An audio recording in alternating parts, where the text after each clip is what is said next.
आप सभी का स्वागत है आरआरबी क्लास 75 में। आज हम पढ़ने वाले हैं क्लास 10 का फिजिक्स चैप्टर फर्स्ट, जिसमें हम लोग पढ़ेंगे प्रकाश, परावर्तन तथा अपवर्तन। प्रकाश होता क्या है? प्रकाश होता क्या है? तो कहें प्रकाश प्रकाश एक प्रकार की ऊर्जा है। प्रकाश एक प्रकार की ऊर्जा है जो हमारी आंखों में संवेदना उत्पन्न करती है, जिससे हमें वस्तुएं दिखाई देती हैं। ठीक है, एक बार और रिपीट करते हैं कि प्रकाश होता क्या है। प्रकाश एक प्रकार की ऊर्जा है जो हमारी आंखों में संवेदना उत्पन्न करती है, जिससे वस्तुएं दिखाई देती हैं।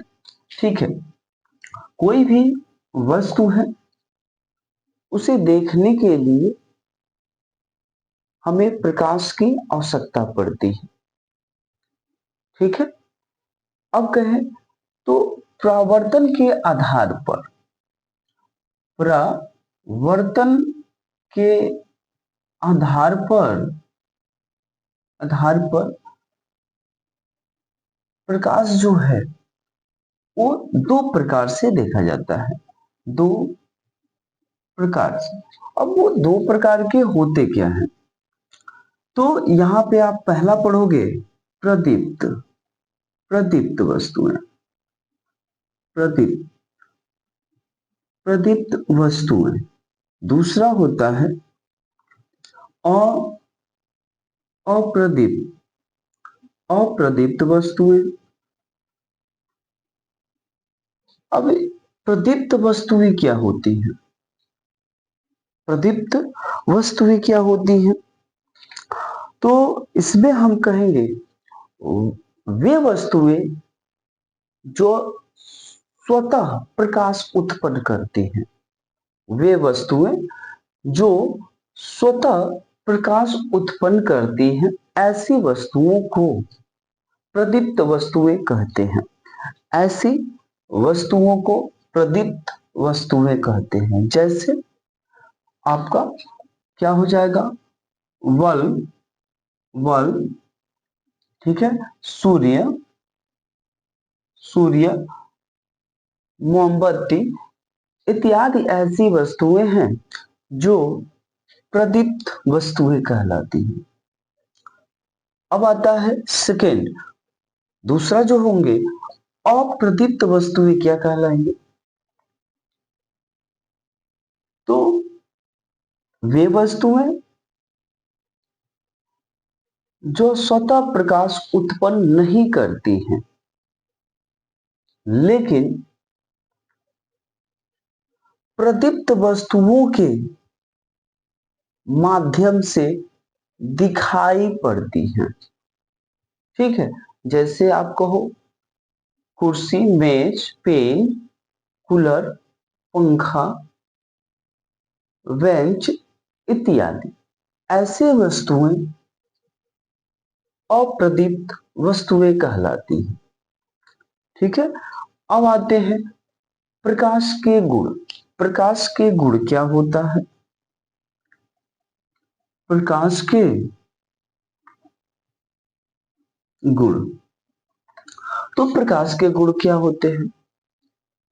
सबसे पहले तो आप कह सकते हो प्रकाश के गुण में कि प्रकाश जो है, प्रकाश यानी निर्वात में प्रकाश की जो चाल होती है वो कितना होता है? 3 × 10⁸ मीटर पर सेकेंड होता है। ये प्रकाश की गुण है। फिर हम सेकेंड कह सकते हैं प्रकाश एक सरल पथ पर गमन करती है। प्रकाश जो है एक सीधी मार्ग पर चलती है, सीधी पथ पर गमन करती है। ठीक है, फिर कहें कि प्रकाश अपारदर्शी माध्यम से नहीं गुजरता। गुजर पाता है। प्रकाश अपारदर्शी माध्यम से नहीं गुजर पाता। जैसे हम कहें शीशा हो गया और पॉलिशदार कोई सतह है, उससे आप प्रकाश जो है नहीं गुजर पाता है। ठीक है। ठीक, अब कहें श्वेत प्रकाश 7 रंग का होता है। श्वेत प्रकाश, जैसे आप इंद्रधनुष देखते हैं तो कह रहा है श्वेत प्रकाश जो है वो कितने 7 रंग का होता है। 7 रंग का होता है। तो ये होते हैं प्रकाश के गुण। ठीक है। उसके बाद मैं बात करूं प्रकाश की किरण की मैं बात करूं।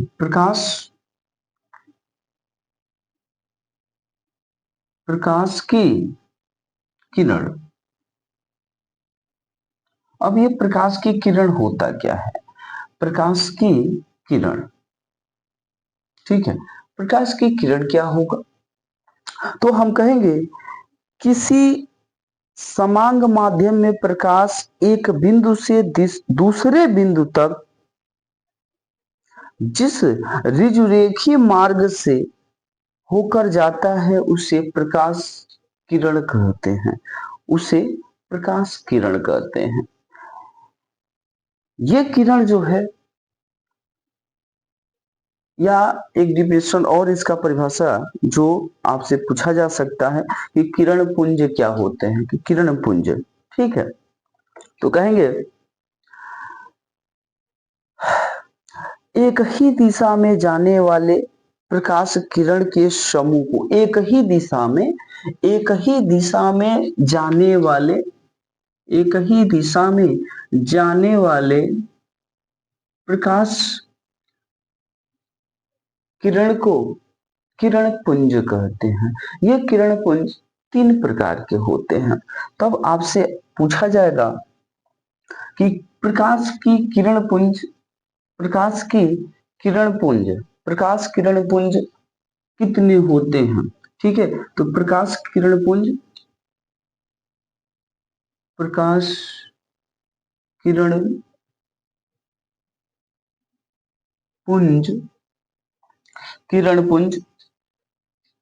कितने होते हैं? ये 3 होते हैं। कितने? 3। पहला होगा क्या? अभिसारी। अभिसारी का मतलब क्या है? अभिसारी प्रकाश किरण पुंज मतलब क्या है कि प्रकाश की किरणें, बहुत सारे प्रकाश की किरणें क्या होंगे? एक बिंदु पर मिलती हो। अभिसारी किरण पुंज क्या होगा? तो प्रकाश की किरणें एक बिंदु पर मिल रही हूं, ऐसे किरण को अभिसारी किरण पुंज कहते हैं। दूसरा क्या होगा? इसमें दूसरा क्या हो जाएगा? अपसारी। अपसारी अपसारी किरण अपसारी प्रकाश किरण पुंज किसे कहें? तो यहां पे कहें एक बिंदु से प्रकाश किरण बहुत सारे उत्सर्जित हो। ठीक है, एक ही जगह से, यहाँ पे बोले यदि प्रकाश की सभी किरणें किसी एक बिंदु से आती हुई प्रतीत होती है तो उसे अपसारी प्रकाश किरण पुंज कहते हैं। तो देखिए एक ही बिंदु से बहुत सारी प्रकाश किरणें क्या हो रही हैं? आती हुई प्रतीत होती हैं। तो ऐसे किरण को ही हम क्या कहेंगे? अपसारी प्रकाश किरण पुंज कहेंगे। तीसरा होता है आपका समांतर। अब समांतर क्या होगा? तो समांतर में आप देखेंगे कि एक किरण दूसरे किरण के समांतर प्रवाहित होंगे। एक किरण दूसरे किरण के समांतर क्या होंगे? प्रवाहित होंगे। ठीक है, तो ऐसे किरण को समांतर प्रकाश किरण पुंज कहेंगे। ठीक है, तो ये सारी बातें एक बार और समझते हैं। मैंने बोला प्रकाश, प्रकाश होता क्या है? प्रकाश एक प्रकार की ऊर्जा है जो हमारी आंखों में संवेदना उत्पन्न करती है, जिससे हमें वस्तुएं क्या होती हैं, दिखाई देती हैं। परावर्तन के आधार पर प्रकाश जो है दो प्रकार के होते हैं, दो प्रकार के। जैसे यहाँ पे देखिए प्रदीप्त वस्तुएं। अब प्रदीप्त वस्तुएं क्या होती हैं? प्रदीप्त वस्तुएं वे वस्तुएं जो स्वतः प्रकाश उत्सर्जन करती है, जो स्वतः प्रकाश देती है, जैसे बल्ब, सूर्य, ठीक है, मोमबत्ती, पुराने जगह पुराने में कहें तो ढेबरी हो गया, ललटेन हो गया, ये सभी क्या है, क्या है, प्रदीप्त वस्तुएं हैं। अप्रदीप्त वस्तुएं वे वस्तुएं जो स्वतः प्रकाश उत्पन्न नहीं करती हैं, लेकिन प्रदीप्त वस्तुओं के माध्यम से वे वस्तुएं दिखाई देती हैं, प्रदीप्त वस्तुएं कहलाती हैं। ठीक है, जैसे आपने मेज, कुर्सी, पेन, कलम, जो भी है ये सब वस्तुएं, जैसे यहाँ पे देखें मार्कर, बोर्ड, ये सभी क्या। तो उसके बाद प्रकाश की किरण। तो प्रकाश की किरण, सॉरी, प्रकाश के गुण। तो देखिए प्रकाश के गुण क्या क्या है। तो निर्वात में प्रकाश की चाल 3 × 10⁸ मीटर पर सेकेंड होता है। वही हम कहें तो प्रकाश एक सीधी सीधी रेखा में गति करती है, गमन करती है। ठीक है, तो ये सभी बातें निर्भर करता है, बहुत सारे इसके गुण भी होते हैं। ठीक है, अब हम आते हैं प्रकाश का प्रवर्तन क्या होता है, इसके बारे में समझते हैं।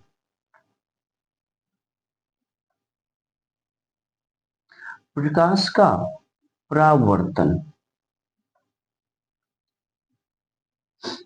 एक एक आपको समझा रहे हैं, समझते जाइए। प्रकाश का परावर्तन, प्रकाश का,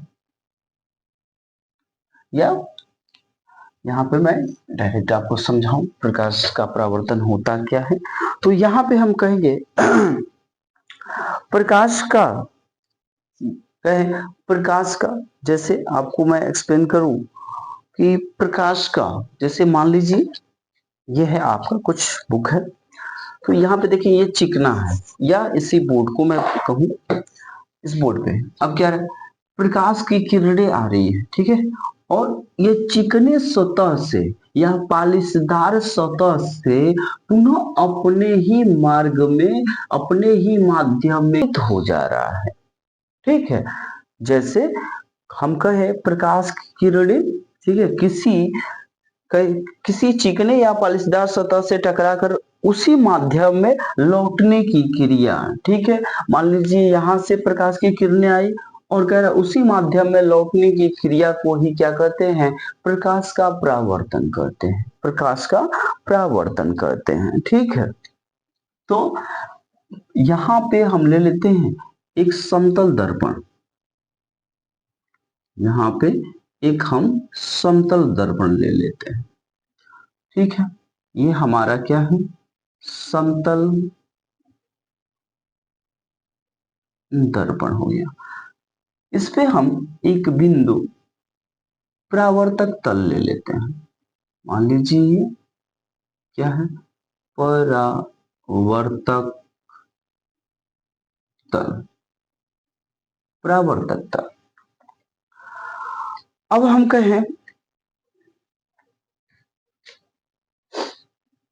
अब इस पे एक अभिलंब, एक अभिलंब ले लेते हैं। चलिए, ये आपका अभिलंब हो गया,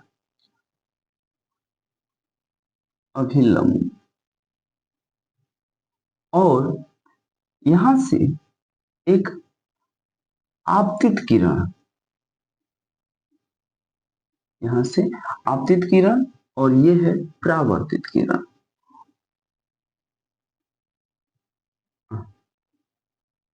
रेखा से ही लिखी,